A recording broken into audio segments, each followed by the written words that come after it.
Good morning student. आज मैं आप सबों के बीच एक ऐसा तोहफा लेकर के आया हूँ कि मैट्रिक परीक्षा देने वाले सभी स्टूडेंट्स जो 2023 में बोर्ड परीक्षा देने वाले हैं,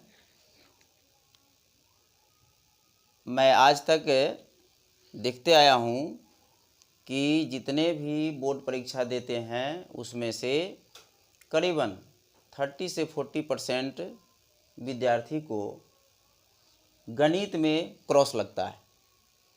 तो क्रॉस लगने के पीछे एकमात्र कारण है कि गणित पढ़ना नहीं चाहते हैं। नहीं पढ़ने के पीछे कारण क्या है कि वो गणित के विषय में बेसिक नॉलेज उनके पास नहीं है। बेसिक नॉलेज जब तक नहीं होगा तब तक गणित पढ़ने की तरफ आपका रुझान नहीं होगा। इसको देखते हुए आज मैं आप सबों के बीच एक ऐसा तरीका सिखाने जा रहा हूँ कि मैथ आपके लिए एकदम आसान हो जाएगा। पढ़ने का आपको ललक जागेगा। मैथ आपके लिए बहुत ही आसान हो जाएगा, क्योंकि आप को इसके विषय में डीपली जानकारी नहीं है, बेसिक नॉलेज नहीं है और आप उसको पढ़ना नहीं चाहते हैं। तो गणित के अंतर्गत आप सभी नीचे कक्षाओं में पढ़े होंगे। अंक के विषय में सबसे पहले आपको ज्ञान हुआ होगा। उसके बाद संख्या के बारे में सीखे होंगे। संख्या कितने प्रकार के होता है उसके बारे में जानकारी दिया गया होगा, लेकिन आप उस पर ध्यान नहीं दिए, जिसका नतीजा है कि अभी आपको 9th 10th में गणित पढ़ने में काफ़ी परेशानी होती है, समझ नहीं पाते हैं, आप उस पर जो है कि ध्यान टिका नहीं पाते हैं। तो सबसे पहले हम आपको अंक के विषय में जानकारी देंगे।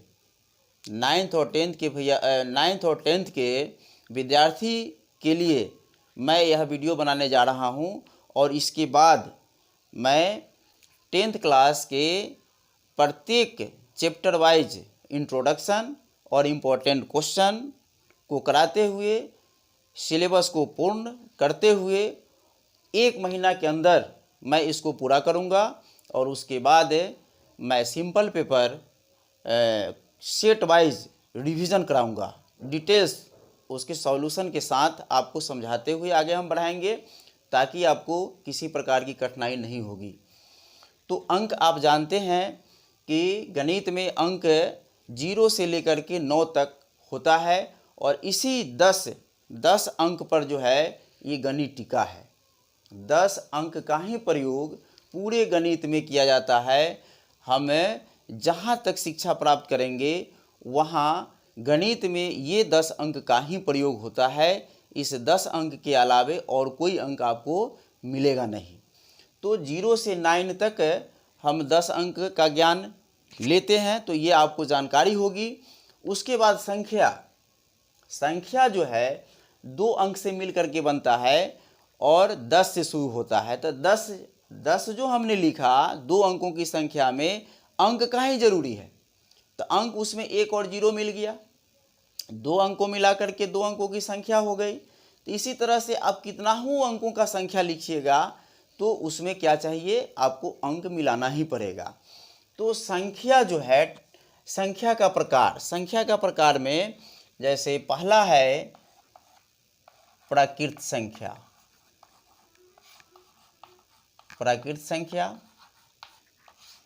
दूसरा पूर्ण संख्या,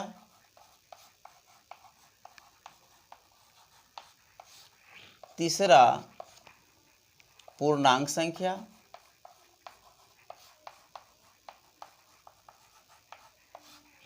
चौथा है अभाज्य संख्या, पांचवा है भाज्य संख्या,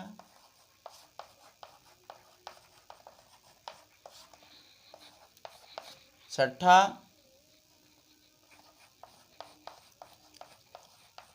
परिमेय संख्या,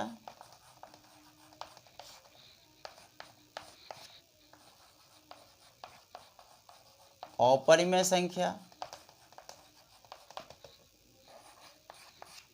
और वास्तविक संख्या।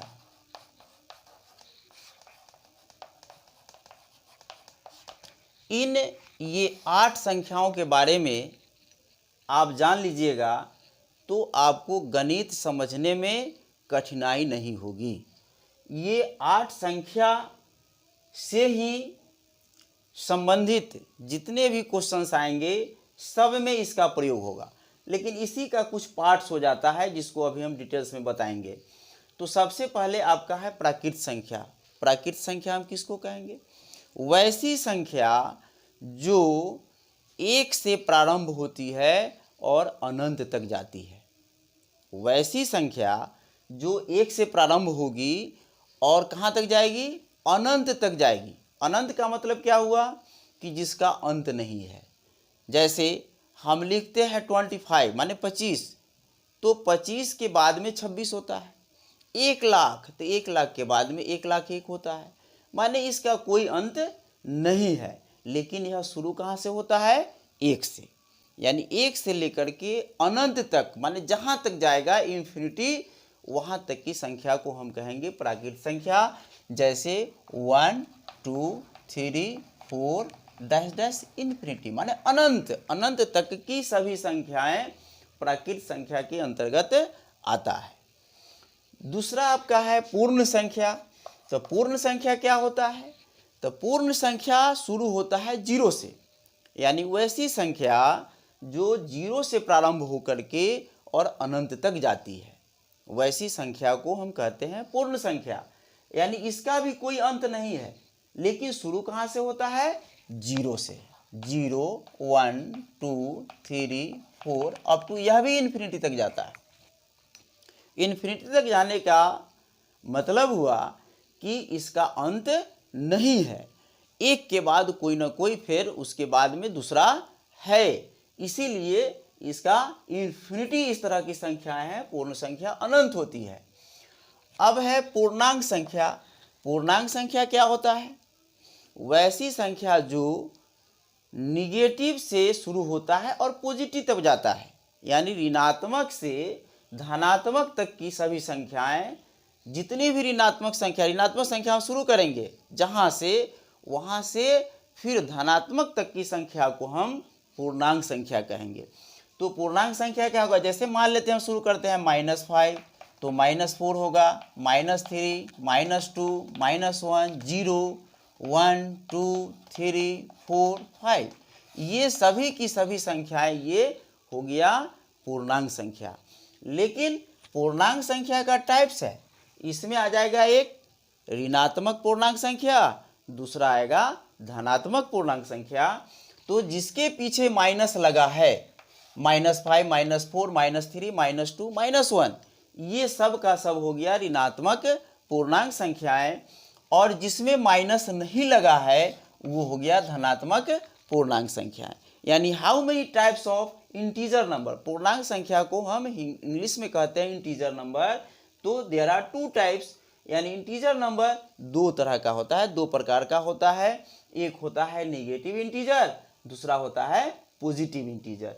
इसी को हम कहेंगे पूर्णांक संख्या। 2 प्रकार का होता है, एक होता है ऋणात्मक पूर्णांक संख्या, दूसरा होता है धनात्मक पूर्णांक संख्या। अब है आपका 4 नंबर में आ जाता है अभाज्य संख्याएं, यानी इसको इंग्लिश में कहा जाता है प्राइम नंबर। अभाज्य संख्या को क्या कहते हैं? Prime number. माने वैसी संख्या जिसका ओनली 1 2 फैक्टर होता है, यानी 2 ही गुणनखंड होता है, उस संख्या को हम कहते हैं अभाज्य संख्या। यानी वैसी संख्या जिसका गुणनखंड मात्र क्या हो? 2 हो। यानी जैसे मान लेते हैं कि 2 जो है इसका फैक्टर मात्र 2 ही होगा। एक तो होगा कि 1 से यह कटेगा और एक 2 से स्वयं कटेगा। यानी इसका डिफिनीशन के रूप में अगर हम देंगे अभाज्य संख्या यानी प्राइम नंबर को, तो such number which divisible by 1 and itself are called prime number. यानी वैसी संख्या जो 1 से कटे और अपने आप से कटे, यानी स्वयं से कटे, वैसी संख्या को हम कहेंगे अभाज्य संख्या। तो 2 के बाद क्या होगा, 3 होगा, यानी 3 भी अभाज्य संख्या है। 5 है, 7 है, 11 है, 13 है, ये सब अभाज्य संख्या होगी। क्योंकि इसको जब हम फैक्टर करेंगे यानी गुणनखंड करेंगे तो गुणनखंड मात्र ये सब का 2 है। अब 2 का गुणनखंड 1 और 2, तो गुणनखंड होता क्या है, तो गुणनखंड उसको हम कहते हैं जिससे जो संख्या दी गई है वह संख्या कट जाए। जिस संख्या से वह कटेगा वो सब का सब संख्या उसका गुणनखंड होगा, यानी फैक्टर होगा। तो 2 किससे कटेगा, 1 से कटेगा चाहे 2 से कटेगा, इसीलिए इसका फैक्टर मात्र 2 हुआ। 3 भी अभाज्य संख्या है, तो 3 क्या है, 3 भी जो है 1 से कटेगा चाहे स्वयं 3 से कटेगा। अब आप कहेंगे 4, तो 4 जो है अभाज्य संख्या में हम नहीं लिखा, इसीलिए नहीं लिखा कि 4 जो है 4 का गुणनखंड यानी फैक्टर होता है 4 1 से कटेगा, 2 से कटेगा और 4 से भी कटेगा, यानी इसका गुणनखंड 3 हो गया। और प्राइम नंबर का गुणनखंड ओनली 1 2 फैक्टर 2 ही होना चाहिए, यानी 1 से कटे या स्वयं से कटे। और जिसका गुणनखंड मोर देन 2 यानी 2 से ज़्यादा हो गया तो समझ जाइए कि वह अभाज्य संख्या नहीं है, प्राइम नंबर नहीं है, तो वो क्या होगा, वो होगा आपका भाज्य संख्या यानी कंपोजिट नंबर। कंपोजिट नंबर क्या होता है, सच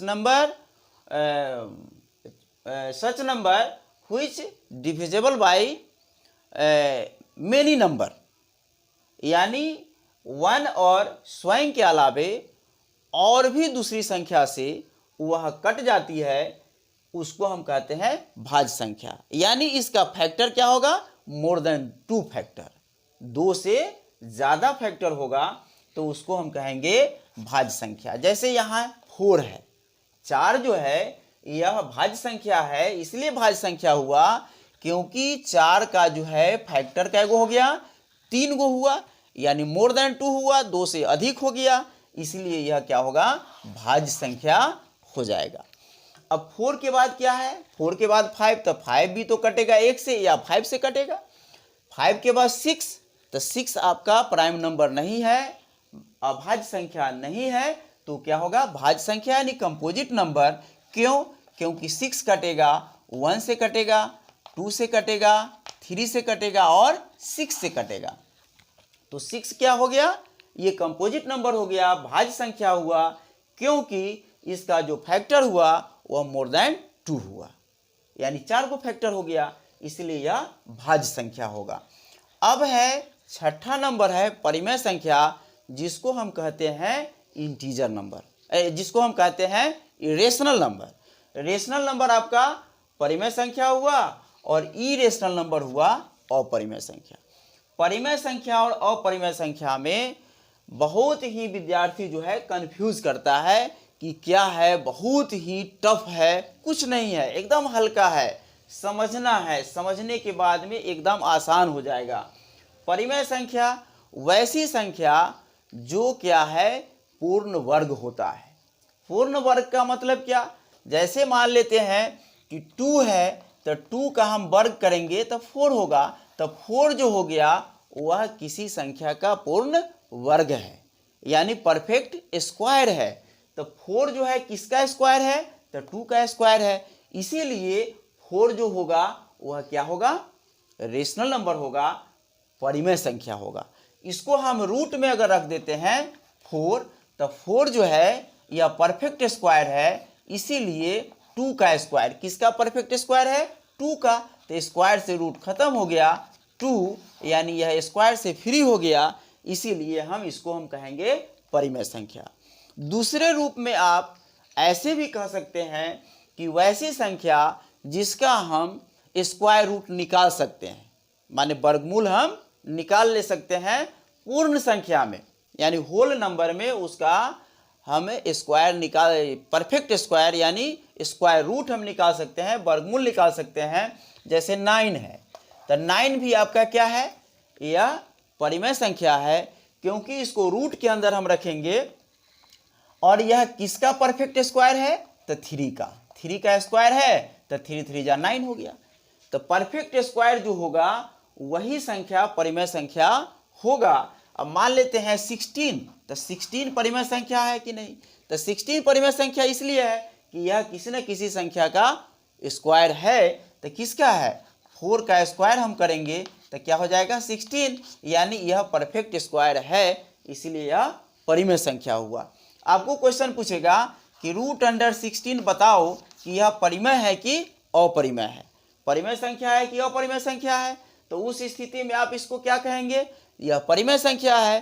क्यों? क्योंकि 16 जो है 4 का स्क्वायर है, तो 4 का हम स्क्वायर करेंगे तो स्क्वायर से रूट कैंसिल हो जाता है, यानी 4, यानी इसका हम स्क्वायर रूट निकाल लिया, 16 का स्क्वायर रूट आ जाता है, इसीलिए यह हो गया आपका परिमेय संख्या।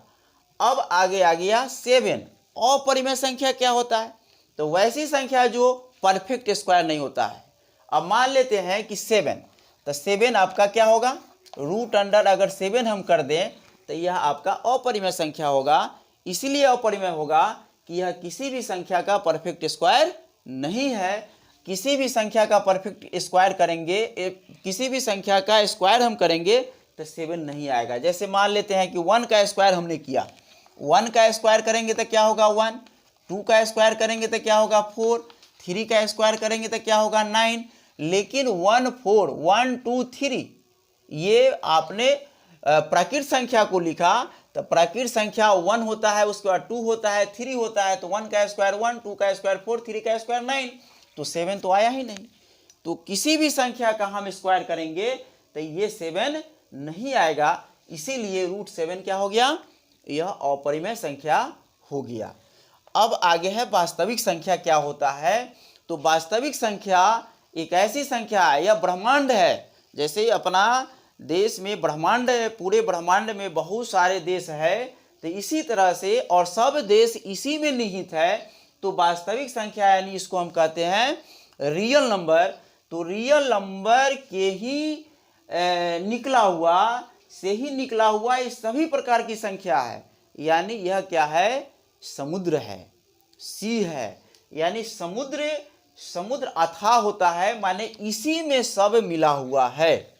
छोटी छोटी नदियां जैसे सागर में जाके मिलती है, तो ये सब छोटा छोटा ये सब टॉपिक है, सब जाकर के इसी में समाहित हो जाता है। यानी वास्तविक संख्या से ही ये सब निकला है। यानी combination of rational and irrational numbers are called वास्तविक संख्या। यानी परिमेय संख्या और अपरिमेय संख्या को मिला देने से जो संख्या हमें प्राप्त होता है उसको हम कहते हैं वास्तविक संख्या, यानी रियल नंबर। तो ये सब में यही निहित है। ये टोटल जितनी भी प्रकार की संख्याएं हमने पढ़ा है वो सब वास्तविक संख्या में ही निहित है। यानी सब का सब आप कहिएगा तो ये वास्तविक संख्या ही है।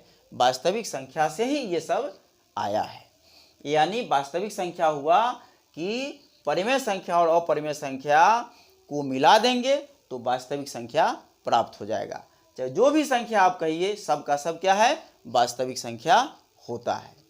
अब इसके बाद इतना जानकारी देने के बाद में अब मैं अगले दिन से अगले क्लास में मैं 10th क्लास का पहला चैप्टर शुरू करूँगा। और पहला चैप्टर में हमें ज़्यादा क्वेश्चन सॉल्व नहीं करना है, पहले इंट्रोडक्शन देंगे और उसके बाद जो मेन क्वेश्चंस होंगे उस क्वेश्चन को सॉल्व करेंगे समझाते हुए। आगे नेक्स्ट चैप्टर में जाएंगे, जब पूरे चैप्टर को मैंने समझा दूंगा उसके बाद सैम्पल पेपर शुरू करूंगा एक एक करके और क्वेश्चन सॉल्व करके आप लोगों को तैयारी बेहतरीन ढंग से हम मैट्रिक बोर्ड परीक्षा का कराऊंगा। और मैं दावा करता हूं कि उसमें 90+ नंबर आएगा, कहीं से किसी तरह की कमी नहीं होगी।